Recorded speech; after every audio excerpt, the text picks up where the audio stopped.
Good evening, ladies and gentlemen. My name is Adrian Wotton. I'm the Acting Director of the British Film Institute, and I'd like to welcome you to BFI London IMAX tonight for, well, I hope you've already enjoyed Ghost of the Abyss, and to welcome you here for our very first Guardian interview in the IMAX Cinema.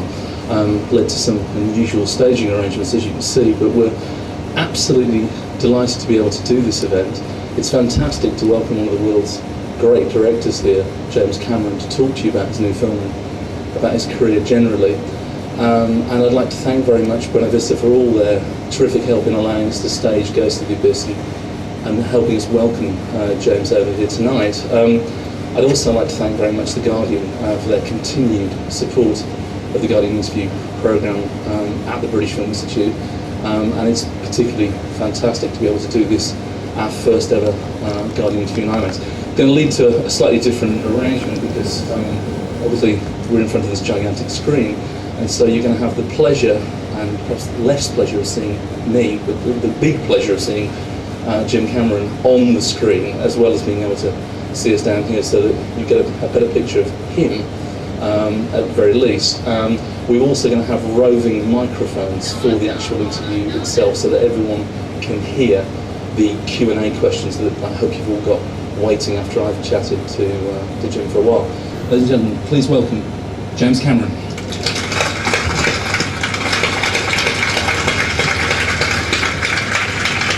Thanks, Andrew.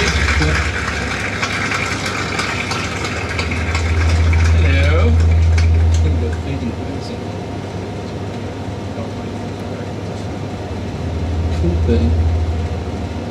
could be longer.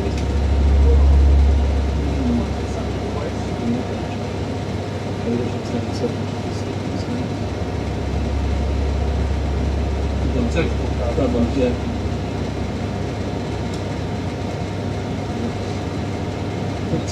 Okay, how's that? Much better.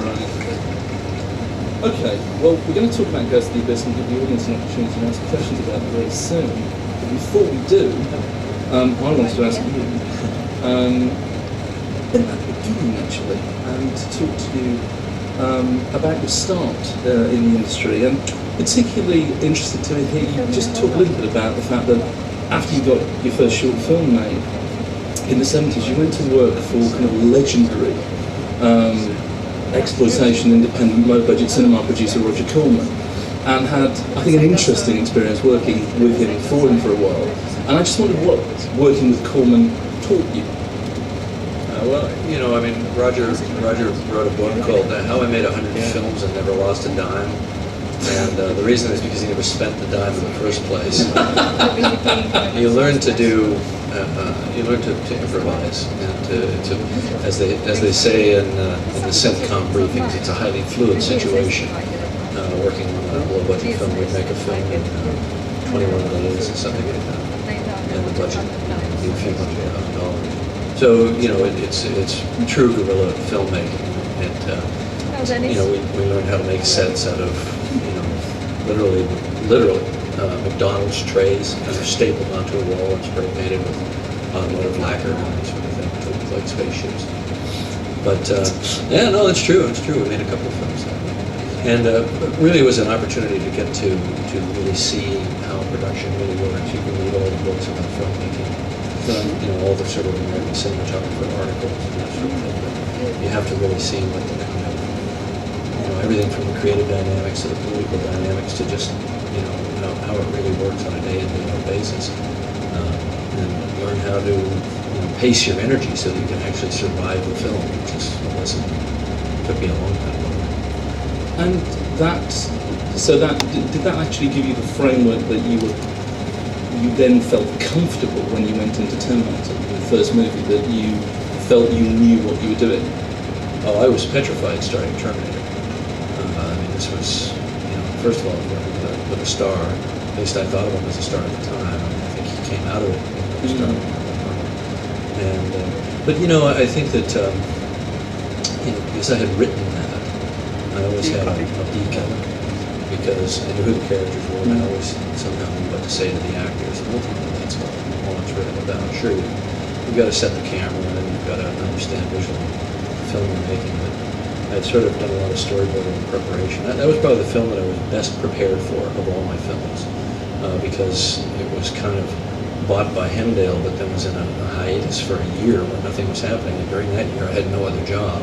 I was kind of starving, and I couldn't move on to the next level of directing until that film got made. So I just storyboarded everything. I was utterly prepared for that film, which is how we were able to make it relatively cheap. I think you're still feeding me. I think I am. I'm going to talk to you about technology a bit later on, actually. I think that just carrying on about the Terminator, you mentioned Arnold Schwarzenegger, and obviously you've had a long working relationship with him. What was it?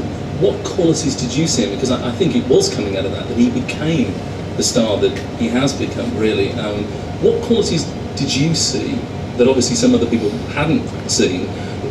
What was it that attracted you to him? Well, I think that people knew him as this, muscle guy, as a Mr. Universe, and I sat and had lunch with him when we were, initially meeting to talk about Terminator, and that meeting had been kind of thrust upon me. He hadn't really sprung to mind necessarily. The entire time that I spent talking to him over lunch, I was just looking at his face. For me, it was about the potential iconography of his face and just his entire manner and bearing. It was really about projecting the character, not just about the physicality.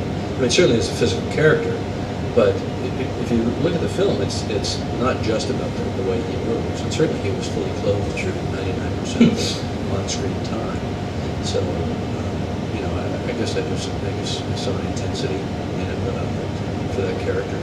And I certainly didn't necessarily think it was going to go on to become this kind of working relationship we had over a couple of decades. And I'll get this question out of the way because we've talked about this question coming up so many times, so I'll ask it Terminator now. 3. Yeah. So why aren't you doing Terminator 3? Yeah, Terminator 3. I was kind of I went from driving a truck essentially to being a movie director with a little bit of time at Roger Corman.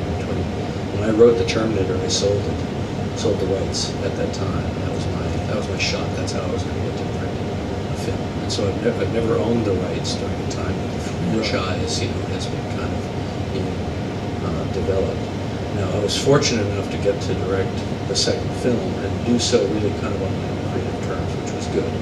But that was in 1991. We started in 1990, and I just felt like it was kind of time to move on. And the primary reason for making a third one was financial, and that didn't strike me as organic enough a reason to be making a film. A lot of original films I want to make. I was interested in exploring new technology and doing kind of these expedition projects. A lot of other things that interested me at that time. So Arnold had kind of held on, hoping that I would do the film. And finally, I just said, "Look, don't stop being so loyal. Just go charge them a lot of money and go make the movie." And that's exactly what he did. Which works out very well for him. Yeah, it worked out well for him. I'm the one that has to answer the questions over and over. But you mentioned, well, we've already mentioned technology, and I was thinking about Terminator and the expression that came from what you called a particular bar in Terminator, tech noir. Yeah. And obviously in Ghost of the Abyss, and in fact in every movie you've made, in The Abyss, in Aliens 2, you seem to be consistently not only exploring the impact of technology on human beings, but actually to make the films, you are always developing, sometimes in association with your brother who works with you on it, you're constantly challenging technological limits to actually get certain films made at all. And I just wondered about the kind of contradiction of that, because you're obviously clearly very ambivalent about the way technology is used, but on the other hand, you are one of the most technophile directors that's probably ever lived. Well, I mean, I see our potential destruction and our potential salvation as human beings coming out of technology. It's all about how we use it and how we master it and how we prevent it from mastering us. And Titanic was certainly about that theme as much as the Terminator films were. And in Aliens, the reliance on technology is what defeats the Marines in the film. But it's technology used properly that actually allows Sigourney's character to prevail at the end. And Titanic is all about technology, metaphorical and on a literal level, because the movie was being transformed by technology at that time. All the people that were rescued from the Titanic were rescued because of wireless technology, and because of the advances that were made only in the last year or so before the ship sank, that allowed them to call for help when they were lost at sea in the middle of the night.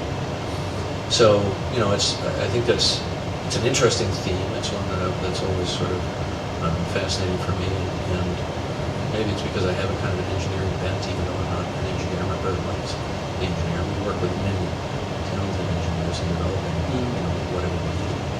But it's also about trying to do things that people haven't done before, technically, like the computer graphics stuff. There wasn't too much seen from T2, but T2 was a real turning point in computer graphics and doing human-style, organic, fluid animation, and that led directly to Jurassic Park, which then went up another quantum level in terms of organically textured, living creatures, apparently living creatures, and it's really progressed, from that. So. And what about the relationship with your brother? Because you've been building things together since you were obviously kids. You've been doing this. Is there a level of sibling rivalry? Are you kind of fiercely competitive with each other about? We're brothers, and he's the younger brother, so he's always got to try to impress. And we're both kind of what's the word you use here? Authors. Yeah. Both. Yeah. I like to. I'm well in touch with my inner nerd. When it comes to technical systems, and certainly Ghost of the Abyss was a highly technical film to physically do. We're not faking anything on the soundstage, where we can just sort of fix it later, do a little sleight of hand movie magic. It wasn't about that. I mean, for me, the doing the exploration was at least as interesting, if not more interesting, than the actual making of the film per se. So I was kind of wearing two hats there, and I'm not sure that directing was my primary focus. Although when I was all done and the expedition had been paid for by the film, I didn't have to complete the film. So, well, that sort of brings me back, because obviously, people are fond of asking, we were saying this again today, about fond of asking why go back to the Titanic. But I kind of, in terms of reading the research, putting you on camera, you guys got to swing over on the camera. There you go. Good. I tried to. It's like a shot of me nodding. Yeah, it's like I'm like nodding. Okay, all right. If you insist. Sorry, I'm not trying to direct them or anything. I think fair is fair. You're the director. You should, you tell them what you'd like. But in terms of the Titanic, I mean, one of the things that I'm aware of is that one quote I read that, as you've sort of talked about with Ghost of the Abyss, is that actually one of the original focuses for the movie, The Titanic, was precisely because you did want to dive the wreck, and that you started being interested in the wreck, and then the movie kind of followed. I can be more blunt than that. I was trying to figure out a way to dive the Titanic wreck, and the only tools at my disposal were to tell a major studio that I would make a movie about it if they would fund the expedition. So really nothing has changed. Both films were originated the same way. The first time it was essentially just for the thrill and wonder of going to that place and photographing it. Because, I guess being a filmmaker, for me, there's like the direct experience of something isn't as important as the sort of photographic experience. Otherwise it's a tree falling in the forest. So I've got to go shoot it. Shooting it is the experience for me. And that's something quite interesting, because that seems to suggest you're cast in one sense, in quite an old-fashioned mould. I mean, you're constantly in an innovative position as a director because of your exploration of technology, but you also appear sometimes like kind of a newly reincarnated version of John Huston, that you actually want to go out hunting, and so you make a film so that you can actually fulfill your leisure pursuits, your extreme sports interest. I guess. Did he do that? Yeah, he did. Yeah. Okay. But the other thing that I wanted to talk to you about in terms of your career as a director is that a certain mythology is built up about your work over a number of years, about how kind of intense and how demanding you are, and your nickname. Which one? Well, I was just going to stick to Iron Jim. That's actually not a nickname. That was just the title of an article. I mean, nobody's ever called you knowledge. But do you recognise that you are that kind? I mean, do you think you need to be a tough guy to make the films that you make? All directors are. You know, I mean, director's job is to make something happen, and it doesn't just happen by itself. So, you know, you wheedle, you cajole, you flatter people, you tell them what needs to be done, and and if you don't bring a passion and an intensity to it, you shouldn't be doing it. And by the way, you won't prevail. Some directors are better at hiding it, or maybe more patient at hiding it than I am. But I think that's absolutely part of the territory. But you know, I mean, also the types of stuff that I do, there are real safety issues. I mean, you know, some of the stuff you saw in you know, the end of Titanic there, I mean, people could get hurt doing that. And so things have to go a certain way. So there's a certain precision that's required, you know, just kind of procedurally that, you know, you've got to make sure. And that kind of comes from the top. I mean, it's very much an old style kind of tribal hierarchy on a film set. The director sets the pace and sets the tone. And you know, I do challenge the crew to do their best work and to be as safe as possible. But I think that gets misinterpreted as a kind of unnecessary harshness because by people who aren't there or don't really understand what's going on. But you know, I mean, I always have the actors that want to come back and work with me over and over because they know I'm gonna push them to their best work. And, you know, we have fun. I mean, we had a lot of fun doing Ghost in the Abyss. I mean, feature films tend to be not as fun because there's no kind of underlying experience other than just the making of the film itself. Whereas Ghost in the Abyss was a situation where we were actually doing something really cool. Oh, and by the way, we were filming it as we went along, which is fundamentally different. It was for the first time in my life, I was working in a theater of operations where the filming was secondary, which is an interesting concept. No, it's hard for a filmmaker to adjust to that. And talking about Ghost in the Abyss in that sense, obviously there's been, you've deliberately, as far as I can tell, since the phenomenal success of Titanic, you've deliberately not made another feature film, and you have been working on documentary projects. We'll talk about Bismarck as well in a second, but was that because after Titanic you felt your whole life and career had changed? I mean, obviously it must have changed immeasurably because of the success of it. No, I didn't really think of it that way. I mean, I just, you know, sort of assumed that the next time I had an idea good enough to want to take me away from my family, my new family at that time, for up to a year, that I would be happy to do it. And you know, I've been writing all sorts of things. I did 44 hours of the Dark Angel series, and that was nice because I didn't have to be away from home. I'd go to the set for a few days at the most.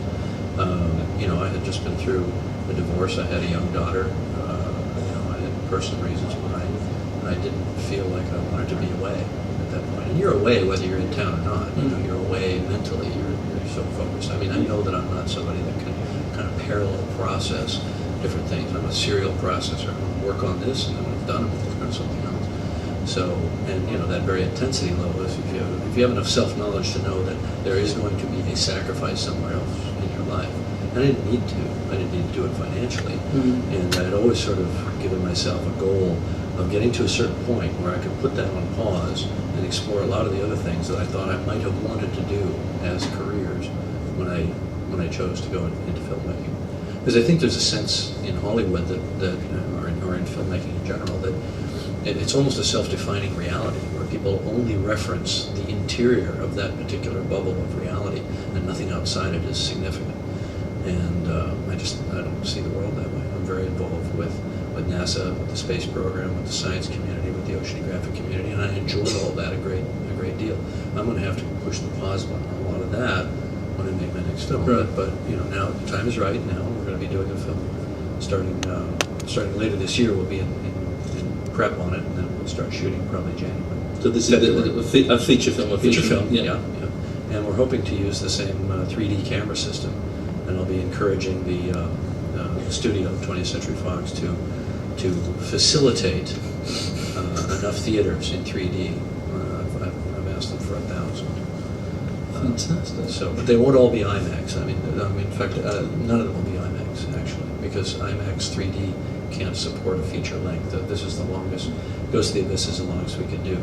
But in the U.S. right now, this film's already in release, Ghost of the Abyss, and it's on 50 IMAX 3D screens. It's also on 50 35 millimeter 3D screens that were created just for this film release. So if we can do that for a $12 million documentary, we can certainly do more for a $1 million feature. I was going to ask you about the budget actually, but actually, it's been very strange. I've done a lot of press in the U.S. for this film, and I've never been asked about the budget. It seems to me the obvious question, but I guess they know it's a documentary, so they don't care. There's no story in it. It's not going to set any records.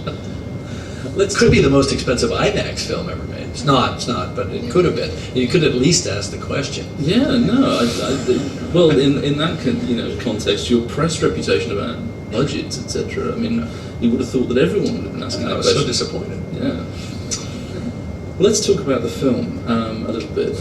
And in terms of going back to the Titanic and making the film, why did you? I mean, obviously you wanted to have this expedition, but why did you decide to do it in IMAX 3D? I mean, what were the kind of challenges when you decided I want to do this expedition and I'm going to make a film? Yeah. What were the challenges that you kind of set yourself to overcome to make it? The project kind of evolved. We were on two completely unrelated development tracks technically.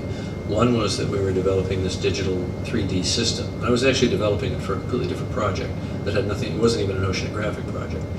And we were working out the camera technology with Sony.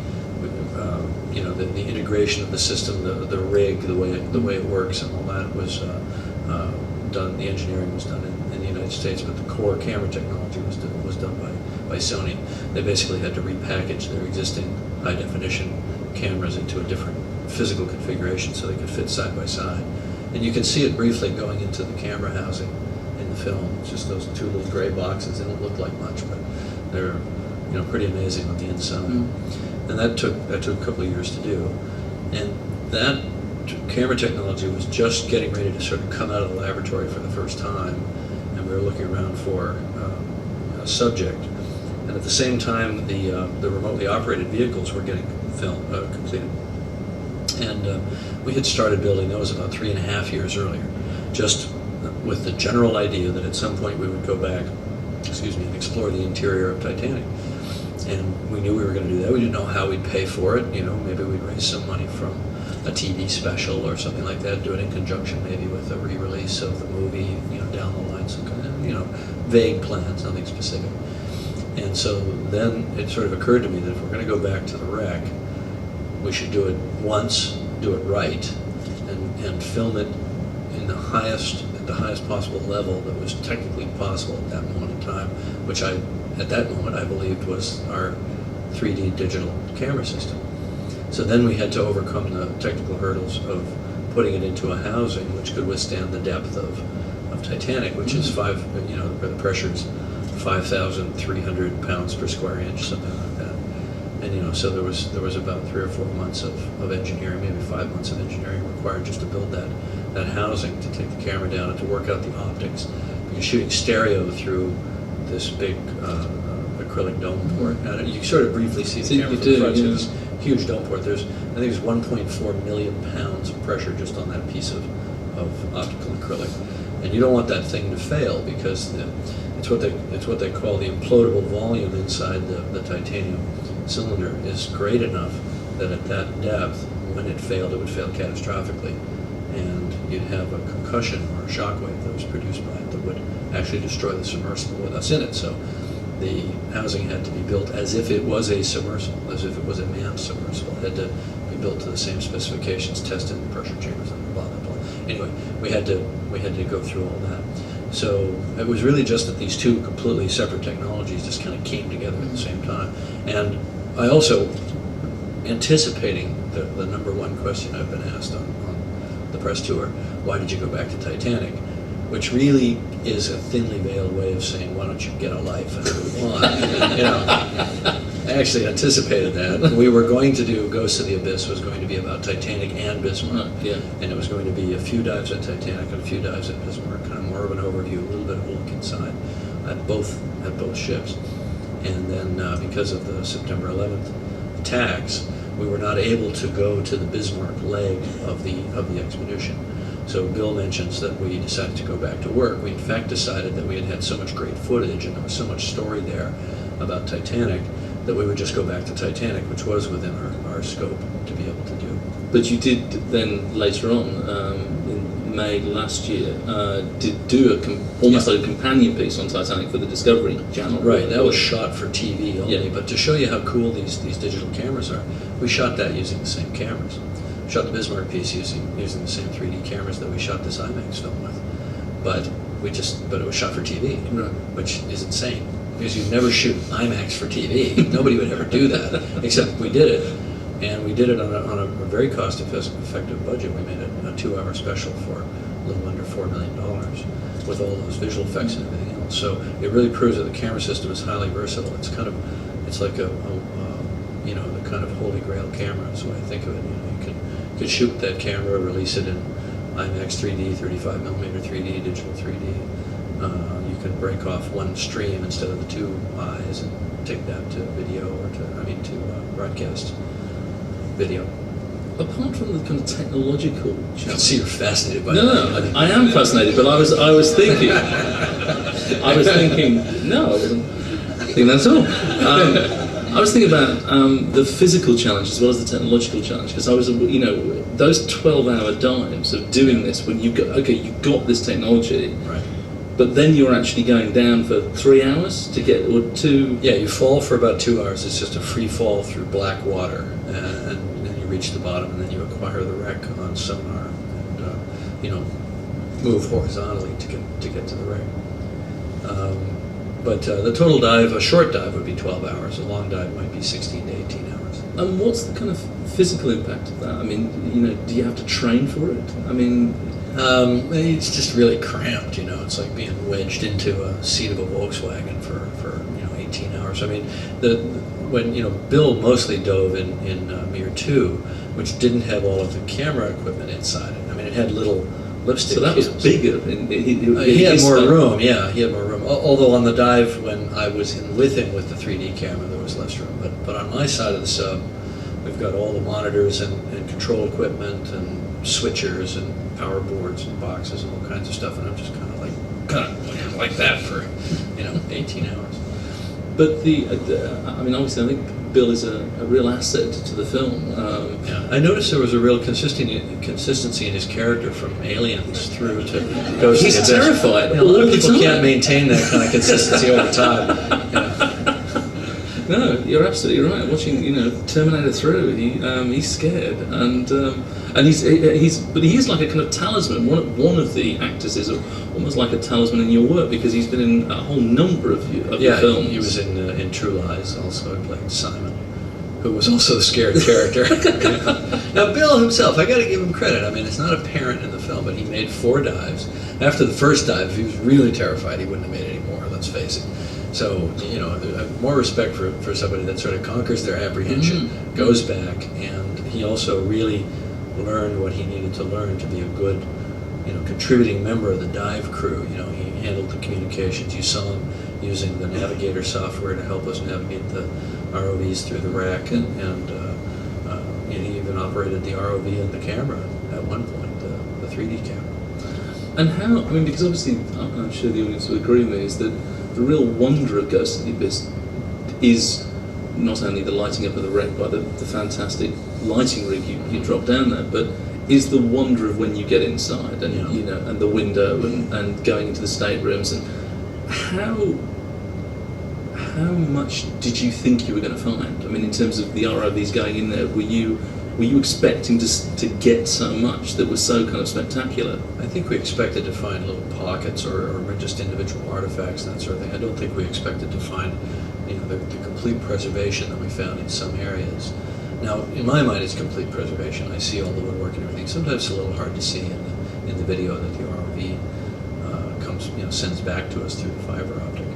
But in the reception room, for example, all of that wood paneling was just intact from one end of the room to the other, and nobody expected that to be the case. When Robert Ballard first explored the wreck in his submersible dives in '86, he sent his Jason Jr. vehicle down into the grand staircase, this big atrium, and looked in laterally. He didn't really go into the wreck per se, but they looked in. And their conclusion was that it was strictly steel. That's all that was left. It was just rusting steel. There was no wood. The wood had all been denuded by, some kind of wood-boring organisms. Why there are wood-boring organisms 12,000 feet down in the middle of the Atlantic, I don't know.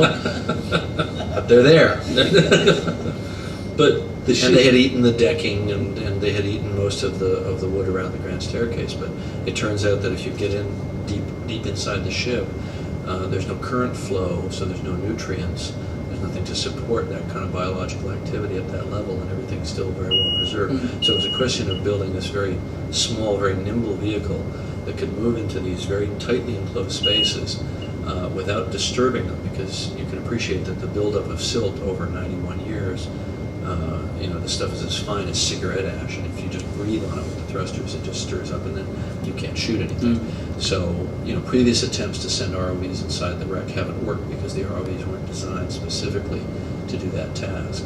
But, the two ugly little robots that we built are actually very, very sophisticated designs based on the idea of doing exactly what they were there to do. You made these two films. You made Ghost of the Abyss. You did the Bismarck companion piece for television. Are there going to be more James Cameron documentaries? Well, not necessarily in this vein, but are you going to use that technology to make more documentary material in the near future? We're about halfway through photography right now. We started last summer out in the Atlantic. We're going to complete this summer in the Atlantic and the Pacific, diving these hydrothermal vent sites, which are really quite spectacular. They're 1 to 2 miles down along the Mid-Atlantic Ridge and the East Pacific Rise, and they're geological formations caused by essentially water erupting out of the bowels of the Earth at super, super high temperatures, hot enough to melt lead, literally. And so you have to be quite careful how you photograph them, obviously, or you'll melt your submarine.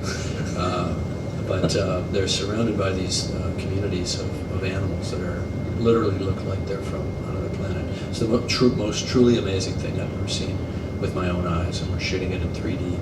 And that's going to have a very different feel than Ghost of the Abyss, but it'll be released in IMAX. And it's really making a connection between inner space exploration and outer space exploration, because there are a lot of biologists and astrobiologists that feel that these animal communities represent what we're very likely to find on other places like Mars and Europa. And Europa is a moon of Jupiter that's covered by ice, but has a liquid ocean bigger than the Earth's oceans combined. And that's right within our solar system. It's within reach. So in terms of finding extraterrestrial life, it's probably going to be that type of ecosystem, not the kind of ecosystem that we experience. So anyway, it's sort of a little bit of a combined science fiction and natural history experience in 3D, and built around the diving as well.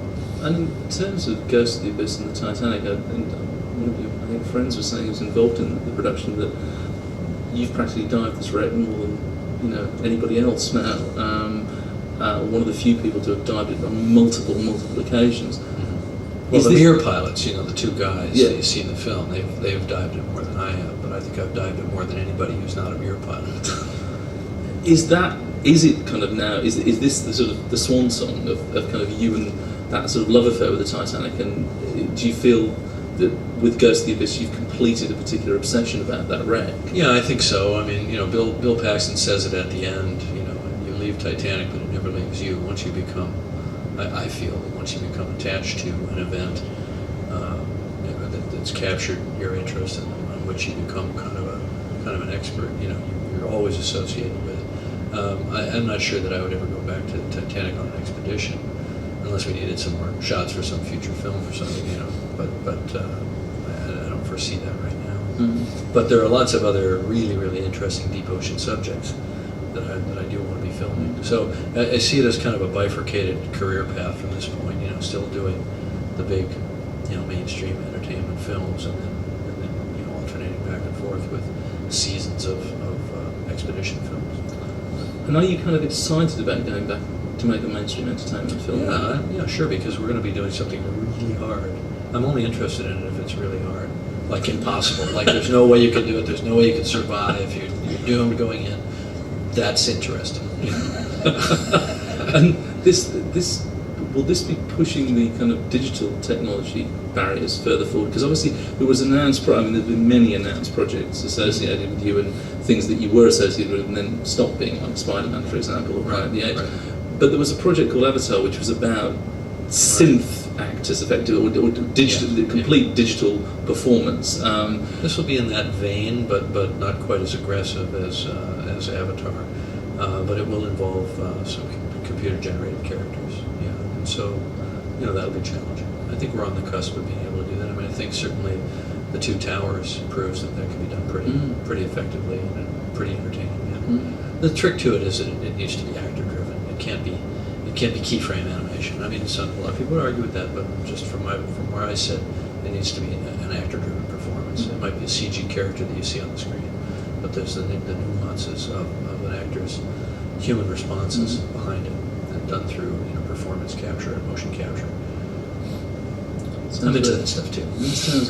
Sounds very exciting. Well, I've got lots of other things I could and maybe will ask as we go along, but I'm going to open it up now and see if we've got our roving mics. And you've got my hand up right away, and if you can just hang on until yeah, can you see ready right there? Pass it along, and we'll see if this technology works. Hello.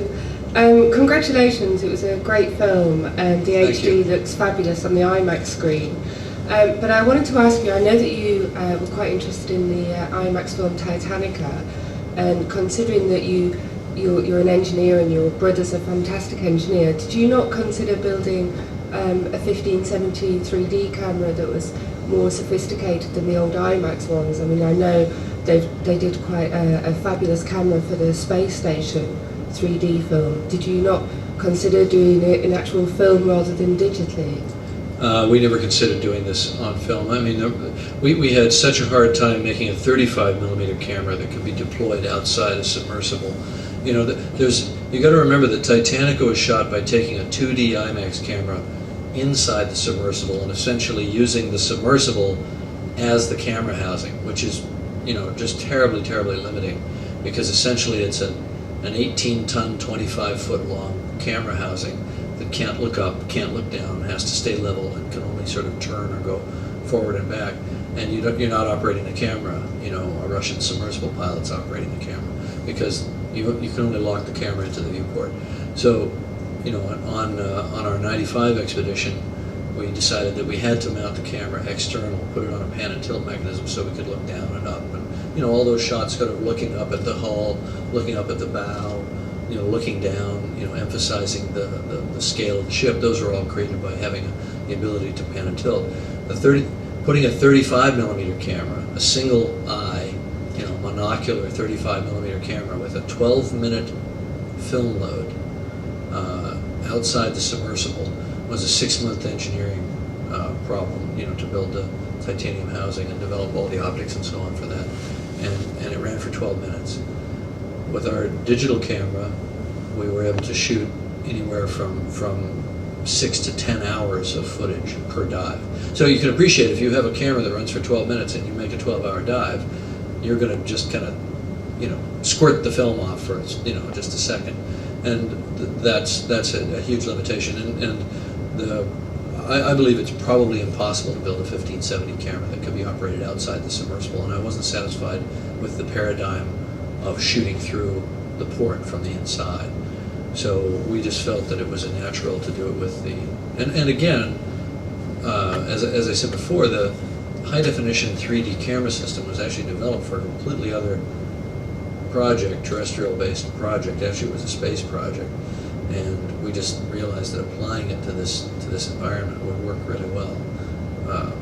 Believe me, the engineering hurdles just involved in adapting the HD camera to being able to function outside the submersible.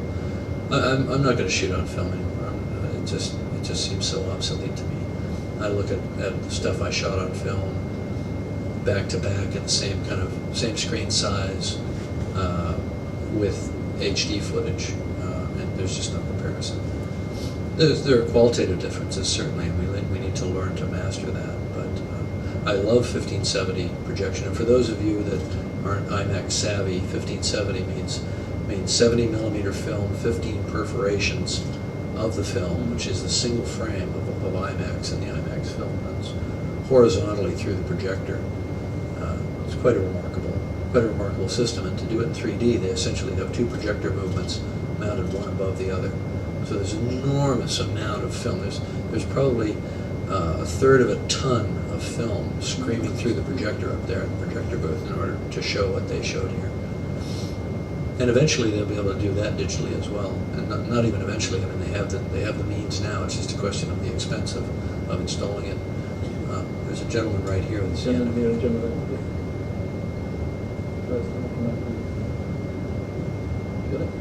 Apart from contractual obligations, what's the point where you decide that you want to make a film? What's the thing that tips you over into doing that particular project? And secondly, are you going to go to space? Two very different questions. Well, I've never made a film for contractual obligations. The contract may determine who I make the film for, but not what film it is. Every film has its own origin. Terminator, I wanted to write something that I thought that they might let me direct, so it was all written for the streets of Los Angeles to be shot low budget with very few visual effects, but enough to make it cool. Aliens, I just liked Aliens, so when I got the opportunity to do the sequel, I didn't even think about it. But can I just interject on that, because that does interest me, that considering Ridley Scott had made a really terrific movie. You think? You were setting yourself a major challenge. It was like from a logic standpoint, it was all downside for me to make Aliens. And I had people, pretty well respected people in Hollywood say, this is career suicide, don't do this. If your film is good, they'll attribute it to the first film, and if your film's bad, you'll always have it be negatively compared to the first film. So, there was absolutely no logic to it, but I thought it would be cool, so I did it. That's why you make a film, because you like it, because you want to see it. You see it in your head, and you want to see it on the screen, and there's only one way for that to happen. You can't get somebody else to make it for you. Certainly I've produced a few films now, working with other directors, and I've learned that it's their film. You become a facilitator, you become a colleague, you become a sounding board, a partner to a certain extent, but it's their film, not your film. So if I want to see what's in my head, I got to go do it. As for space, this has been widely rumored, and with some substance. We did explore the possibility, more than explore, we got partway down the path of negotiating deals with the Russian Rosaviakosmos, which is the Russian space agency, and Energia Corporation, which is the privatized corporation that actually provides all of Russia's manned space support activities and hardware. In other words, if you want to go to space, you talk to Energia, because they're the ones that fly the Soyuz missions. And also working with NASA to try to do a coordinated effort. It started off as being, let's make a 3D film at the Mir space station. So this shows you how far back we're going now. We got partway down that path, and then the Russians ran out of money and they had to deorbit the Mir. So then we had kind of 1 year period where we now tried to re-engineer it to see if it was possible to do it at the International Space Station, which had initially seemed impossible. But it turned out that NASA was actually looking for ways to be able to support commercial activities at the space station. That's why it was built originally. And I went to them and said, look, a film is a commercial activity. It doesn't all have to be the making of pharmaceuticals. The second biggest export of the United States is intellectual property in the form of entertainment, music and film, and basically music and film. I made a case, on a purely business model basis, and we were working through that pretty much up until the point that Columbia failed, and now there's such a huge setback to the International Space Station program that I've told NASA that I'm going to step out for a while and let them solve that problem. I'll be supportive to them in any way that I can in what they need in terms of public outreach and media support. while they're doing what they need to do. But it would be really dumb to try to get in the way of getting the International Space Station done and up on its feet as a research center, which is going to take at least a couple more years. So then we're going to revisit it at a point that it makes sense, if it ever makes sense.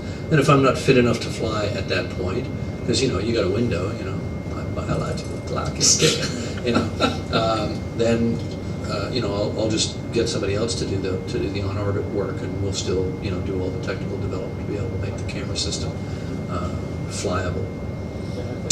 That's a pretty long-winded answer to a simple question. I could have just said, yep. Yep, I'm going to. I'm just wondering, first of all, first question, are you going to ever release Xenogenesis on a DVD as an extra, maybe? Well, now you're really scraping the bottom there. People would love to see it, no matter how bad it is. I think people would love to see it just for the sake of being inspirational. And also, can you tell me what the truth is about the Battle Angel Alita rumours going around at the moment on the Yeah, no, Battle Angel Alita is one that we're it's definitely in our production queue. It's a film that I'm going to be directing. It's a question of when we do it, what order that we do things. But if you're not familiar with that, it's an anime.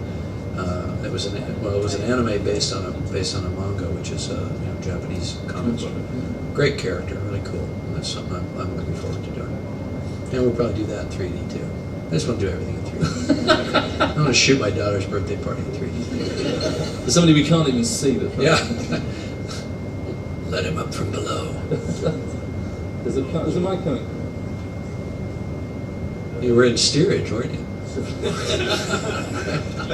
Below days. I'd like to know if you're a Dark Savage fan, because I've noticed that in two of the movies, and especially in The Abyss, there are some similarities with the Dark Savage adventure titled The Red Terrors. Am I wrong or what? Are you wrong or what? Or is he wrong? No, I've never read a Dark Savage book. I mean, I know that there's a series of books, Dark Savage books, but I've never read it. Yes. I always liked the covers, though, back in the 60s editions, It's always like the Man of Bronze. His shirt was always really Yes. well. Because there's also another Dark Savage adventure titled The You Storm. can't talk me into this. The Storm Man? No is no. No, because it's really peculiar, because there's a man turned into a statue for liquid air, exactly like in Terminator 2. So it's amazing. We've seen that before, people being turned into stone. Okay. A pillar of salt. All My that sort of mistake. thing. These are archetypes. Yes. Yeah. Okay. But- Thank you. Yeah, Thank you very much. I'll check that out. Something like, yeah.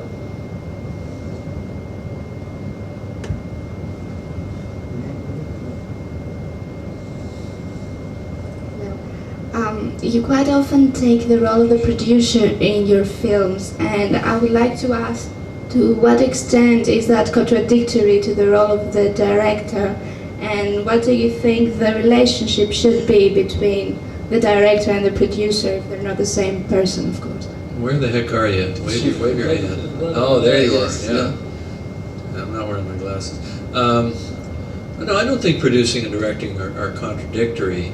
I think there are many different. There's really only kind of one type of director, in the sense that it's a very defined role. There are a lot of different types of producers. Anybody from somebody who just kind of wafts through at the beginning and puts two different people in contact, and they go off and do 99.99% of the work, and the producer gets the credit, to somebody who's in the trenches every day on the set, working as a line producer.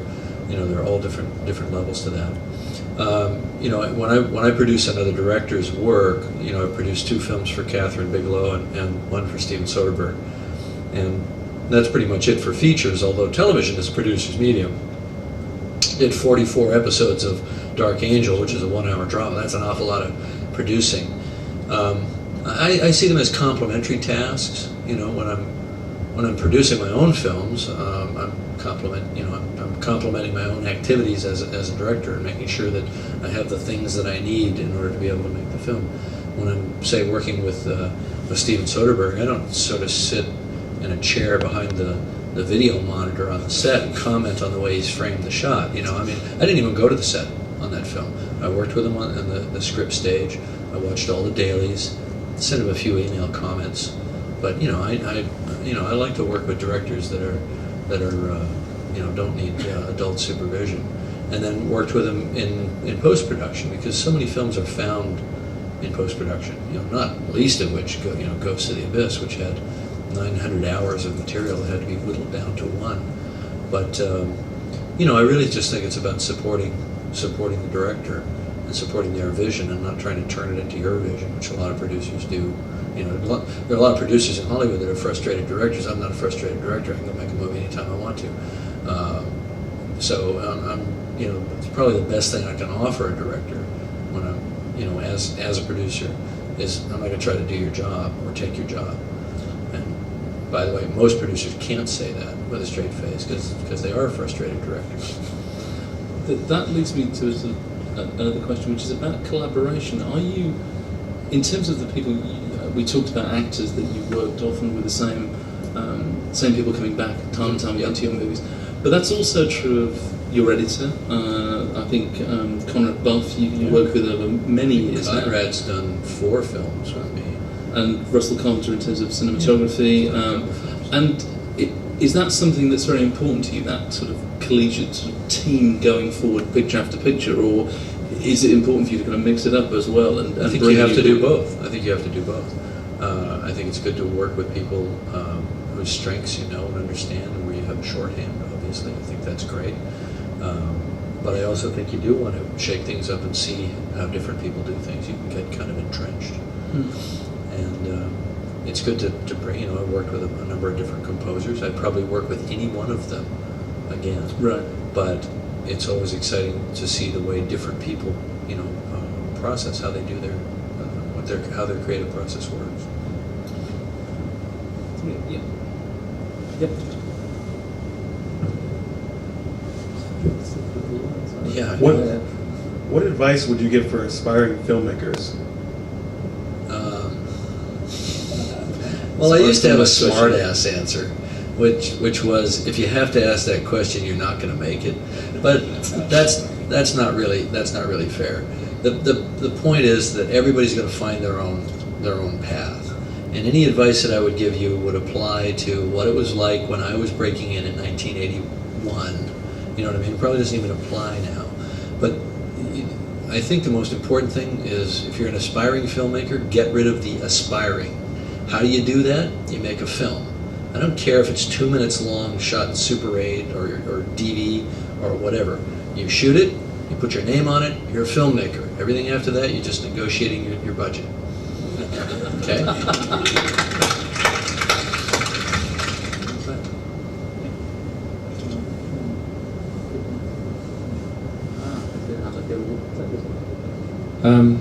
How do you see the director's moral mandate, or when you read a script or you write a script of your own, do you think about how you want people to think after the film? Do you think, I don't want to put this in, or I want to put that in? I think I understand your question, and I have a pretty strong position on that. Now, notwithstanding the fact that you saw 3 clips back to back that consisted of mass carnage, that's my fault. I think that my films do have a pretty high moral and ethical threshold to them. I'm very interested in issues of good and evil is kind of a pat way of saying, but really about human behavior and duty and kind of the right path, if you will. And I think if you look at the films carefully and kind of strip away any preconceptions about kind of Hollywood action movies and people with machine guns, and look at what's really happening. It might be quirky to some people, but I do think there is an absolutely clear moral path through all of the films, and I am interested in celebrating the higher and more noble aspects of the human condition. Heroism, for example. Sigourney Weaver. She's someone who was willing. Not Sigourney, but her character Ripley was willing to put her own life second, to sacrifice her life for someone else. That's the highest path a human being can take, and that's those sort of themes I think are at least as prevalent in my films as the technology themes, for example, and just the pure kinetic action fun. And I do think there is a kind of a downside to the power that film has over the public imagination and public consciousness. And you have to acknowledge that power exists and not be irresponsible. A lot of filmmakers are, they just don't care. They say, freedom of speech, and I don't want my vision to be inhibited, and the dark side of humanity is part of it. But if you look at Terminator 2, there were guidelines there. Those were self-imposed. They weren't imposed by any outside agency, studio, whatever. They didn't care as long as it had lots of shoot-'em-ups. The same people that financed Terminator 2 financed the Rambo series, so they weren't going to be telling me what my moral guidelines were. But John Connor never points a gun at anybody in the film. He never fires a gun. It's a fine line, but I didn't want to create a kind of cool character that kids might want to kind of emulate, who was running around pointing guns at people. Which, by the way, I think is like a lot better than Rob Reiner's film Stand By Me, where they solve their problem pointing a .45 at the big bad teenagers. It's like, which film is more moral? I had this argument with Rob Reiner, by the way, and he didn't have a good comeback for that either. You must have got him off guard, actually, by saying that to him. It was about a 6-page letter. I think it caught him off guard. Question? Yeah. Something in the dark. Yeah, I'll come down to you. Hi James, I was just wondering how you felt Solaris being misunderstood by the audience and at the box office, and secondly, what upcoming directors do you admire? Because I thought, by the way, Solaris is a fantastic film as well, and good on you for putting your name behind a kind of esoteric sci-fi film that wasn't aliens and laser guns. Yeah, well, there are no lasers and aliens, but I understand what you mean. And we knew that's what we were doing. We knew exactly that's what we were doing, and certainly we're very cognizant and inspired by the original Tarkovsky film. And I knew exactly, very precisely what Steven's vision was going to be. We had talked it out, for ages and ages before he ever rolled a foot of film. I was certainly disappointed with the box office, because I thought that with George Clooney attached, that we would have done better just on the pure kind of momentum of that. But look, it's a challenging film, and an audience that just wanted a little bit of light entertainment. That's not what that film is about. It's about death. It's about loss. Everybody pretty much kills himself at some point in the film. In some cases twice. Yeah. So it's a very dark film, and so we didn't expect it ever to be make a couple $100 million, but we expected it to make its money back, which it so far has yet to do. Although it's doing much better in international markets than it did domestically in the U.S., and I think we'll be okay in the long run. It's just going to take a while, but fortunately, European audiences have responded to it better than they did in the U.S. Because basically nobody showed up. It was kind of dead from the opening weekend, which basically means that it wasn't disappointing to audiences. It just didn't have something that made them want to go to see it instead of something else. So, I don't know whether we can hear you. So I can hear. Just shout okay, out. well I'll repeat if you can't. How long do you think 35mm film will last the format? And I think he wants you to sign something for him afterwards. Okay. Well, 35. I think it'll be around for a while because people will choose it. But I think it's being made obsolete. On a purely technical basis, pretty darn rapidly. It still can do a couple things you can't do with HD technology. If you're up on this, you'll know what I'm talking about. There are certain frame rate issues. And a lot of people seem to think that the color space is inferior in HD to film. It's absolutely wrong. Color space is superior, and it's getting better. The thing that everybody has to realize is that with high definition, you already have greatly superior resolution. You have equivalent color space. You have less contrast ratio overall. Well, I shouldn't say that. You have the same contrast ratio in the final projected image, but you don't have the dynamic range to be able to make the mistake of underexposing or overexposing two stops and fix it later. But theoretically, you shouldn't be making that mistake because you can see the image on a high definition monitor, and that image is what your final film will look like. So there's no mystery, there's no going to dailies the next day to see how it turned out. It becomes a much more, I think, controlled and disciplined process. But 35mm is still necessary for certain high speed, very slow motion types of shots. And in fact, to do a movie fully in HD right now, you're still going to be carrying a 35mm camera for certain types of shots. So it's not a panacea yet. We're in a transition phase. And I think that once we're through that transition phase, which we will be, call it, if you want to be really pessimistic, 5 years, I'm going to make my next film in, digitally. So, as far as I'm concerned, I'm already through it, just working out some of the bugs. But call it 5 years from now.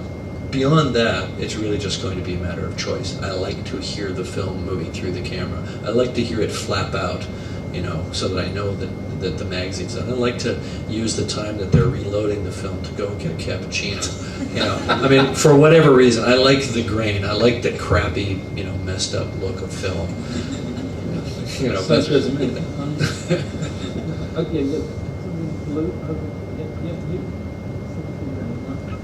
Probably just another couple of questions. Your movies are some of people's favourite movies. So, what's the secret of great cinema?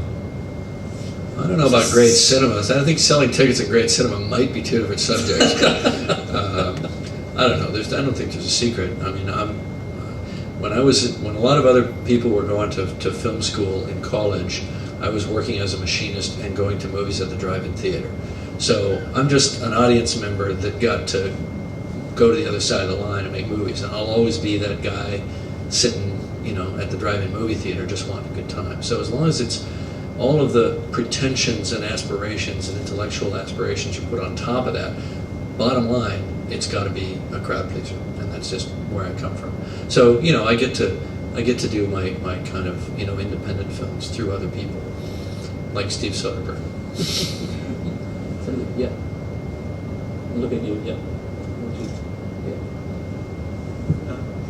Technology aside, what are your artistic references? Like, what, in terms of literature, painting, even photography, what do you look to? Oh, I mean, I think all of those. I think both classical literature and pulp science fiction. Probably not in that order of importance to me. In my kind of development. Other movies, and the good ones and the bad ones, and art. I studied art, and I love the I love various schools of painting, and I try to light with a painterly eye. Not always. Not in Go See the Abyss. Go See the Abyss had very little kind of painterly cinematography by design. I mean, it was a documentary. We didn't know what we were doing from one second to the next. We didn't even know what was going to be happening next half the time. We'd be like, grab the camera, run. We just lit the whole ship to a basic exposure. But but generally speaking, on my films, I try to really be an active participant in the cinematography, because I love that. I'm an artist. I paint representational type illustration. Art. I don't pretend to be a fine artist in that sense.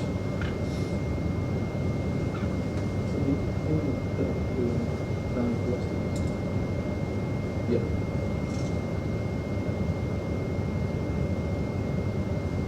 Hi. How happy are you with the films that you've made? Because a lot of them are now available in director's cuts. How happy were you with them when they originally came out? And also, do you think you'd ever go back to low budget filmmaking just to test yourself, see whether you could handle it? This is a low budget film. It's a $12 million film. I mean, Bismarck was 2 hours for $4 million. That's pretty darn cheap. That's shopping at Kmart. So the answer is I'm already doing that. And television production is low budget filmmaking. But for feature films, I like The Big Show. I'm sorry, but. What was the first part of the question? The first one was about the fact that I'm looking at them this way. All the different special the different cuts, the special editions, all that, DVDs that have come out, and is that because you want to add value, or is that because there are things? No, it's not about adding. It's not about adding value, and it's not about sort of thumbing my nose at the studio. See, I would have been right if you'd released this. It's really more celebrating the different medium of DVD and and celebrating the fact that the consumer has a choice. You can buy the release version, or you can buy the special edition version if you're really into it and you want to see what the movie would have been like half an hour longer. Which is really kind of the film of the script, because the movie that's released is not the film of the script. It's the film which has gone through the meditative process of post-production, where you've found a new film, and not always necessarily a film that you were originally setting out to make, at least in its details and in its overall emphasis. I think Aliens is an example of a film that I think would have been better with some of the scenes that were in the special edition, but arguably so, because it plays very well in its release version. The Abyss, I think, if I had it to do over again, I would have gone for the special edition as the release version. But there are certain reasons why that didn't happen, and I can't really blame it on the studio per se. It was really just my own perception of the marketplace at the time. It didn't seem to be a market for 3-hour movies, basically. And that was a long film, and some of the visual effects weren't done, and we kind of lost faith in the impact of some of the things that proved to be, I think, after the fact, more important than we thought at the time. Plus, quite frankly, with that film, we had this great love story and we had these great dramatic scenes, and I just felt like I wanted to shift the emphasis of the film away from all the big visual effects and closer to that. That sort of leads me to break in again, because in terms of when you were responding to one of the audience members' questions about the morality of your films, The Abyss seems on the face of it to be the most sort of personal, kind of character-driven of your films. It really does have a very strong moral viewpoint in terms of what the conclusion of the film is, and it's very vocal, kind of anti-war conflict message. Yeah. Would you regard that as your most personal film? I think I don't know. Yeah, I guess I don't really think in those terms. They're all personal. They may not look like it, but it's all stuff. It's all stuff that I'm working through. When I was 10 years old, I became aware of the fact that we lived in a world with nuclear weapons that could incinerate us all. There were civil defense pamphlets, sitting on my dad's desk, and I read them. I realized that instead of this kind of happy, innocent childhood place that I had thought the world was, So Terminator is working through that, I mean, they all have to come from some kind of inside place. I think any filmmaker would say that. Unless they're kind of a filmmaker for hire that's sort of doing the next Charlie's Angels film or something like that. I don't mean to put that down. That's a cool gig. I wouldn't mind doing that. Come on, they're hot. But for stuff that you originate yourself, it's always going to come from some personal place. Okay. We've got time for one or two more questions. I'm going to go there. You just got lucky because you were close to the microphone. Absolutely. How did you feel about the characters of Newt and Corporal Hicks from Aliens being killed off pretty much before the opening credits of Alien 3? That Fincher, I wanted to wring his neck, but I got over it because he's such a good director, the bastard.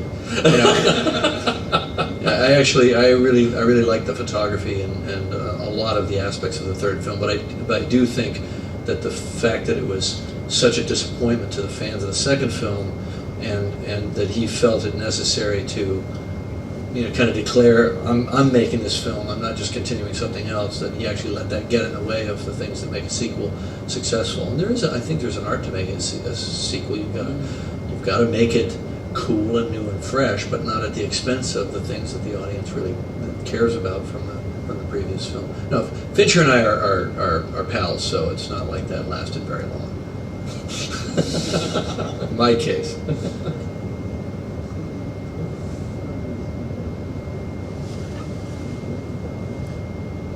Okay, somebody around at the back. Yep. That's right. It's just because she's waving her hand through the light so we can see the shadow. Which is good. Hi. What are your thoughts and feelings towards music in Sorry, film? I didn't mean to call it, say she. Do you have like really long hair? Or? Yeah, I do. Okay, all right, good. Sorry. Sorry. What are your thoughts and feelings towards music in film, and how closely do you like to brief the composer? Well, this is a kind of tricky area for a director, especially a visual director. I'm not musically trained, in the proper sense. Can't read music. but you do have to really kind of go to school on the musical vocabularies that are available to you as a filmmaker, and work very, very closely with the composer, because this is the one area of a film, other than what the actors are going to be doing, but even that is kind of fairly closely scripted. You can imagine in advance the type of performance that an actor is going to do. The composer, you don't know what they're going to come back with. I mean, it could be anything. Do you give them? Obviously, a lot of directors take source and stick temp dubs on to whole pieces and say, this is what I wanted to sound sort of like that. Do you do that? Or you have to. Yeah, you have to work through the temp score, because I mean, the temp score, if you think about it, you've got hundreds of years of music, and from hundreds of thousands of composers to choose from, and you'll be able to exactly fine-tune very, very specifically what works on a scene-by-scene, moment-by-moment basis, and what serves the film, and how little gestures in the music can mean so much, and whether it comes at the moment the guy says the line, or in the silence afterwards, or all of those little things, and those really should be the filmmaker's choice, not the composer's choice. You work on a film for a year or 18 months, and the composer comes in at the end for a month. They don't get to do that. But having said that, the composer has a very difficult job, because you can find moments where the music, we're using temp music, that addresses every scene perfectly, but that doesn't create a cohesive, unified vision of the music from end to end. So the composer, I find the best composers are the ones that can translate a kind of an abstract of why the temp is working. And I'm not saying literally do exactly that, because that's stupid. Just buy that music, you know what I mean? Just stick it in. But why is it working? Is it because it's percussive? Is it because it's forceful? Is it because, there's something there that's working. And a good composer will say, okay, that's a little bit of a window into what the director wants. Now, a really good composer will honor that, but also suggest alternatives. And I thought that Joel McNeely's music on this was very, very good. And there were a few places where he basically almost just cribbed from the temp in a way that almost made me uncomfortable. Although it was just fine, it was all legal. But he said, okay, fine, that works. That's a good idea. Boom, here, I'll have one like that. In other places, he went diametrically opposite the temp, and he said, all right, this is a little bit different than the way you approached it, but let me give this a try. And he would always sketch everything out on synth first, and I understood the limitations of that, and so we had a really good working relationship. The same with James Horner, because I had an experience with James Horner on Aliens that was not good because of my limitation, not because of his limitation. I didn't, I wasn't that experienced. It was my first orchestral score. I didn't realize you don't get to change it when you got the orchestra there, or maybe only a little bit. You can make a few changes, but you've got to have worked through that process. And James also was not very collaborative at that time. He kind of would play something on the piano that eventually was going to be a 100-piece orchestra. There was absolutely there's no way you could imagine what it was going to sound like. So we both got a whole lot better before we did Titanic. And I think we both were so solicitous of each other, as a result of that negative experience years before. But he so wanted to make that movie, and he was so damn good that I basically sat down with him and I said, okay, how are we going to prevent what happened last time? And we talked it all through, and he was going to do all the synth sketches and all that. And we wound up having such a great working relationship that we've stayed friends since then, even though he hasn't done any more scores for me. I haven't needed, done a feature yet, but we've stayed friends. Well, at this point, I think we are going to have to wrap up. So I'd like to thank all of you for coming this evening.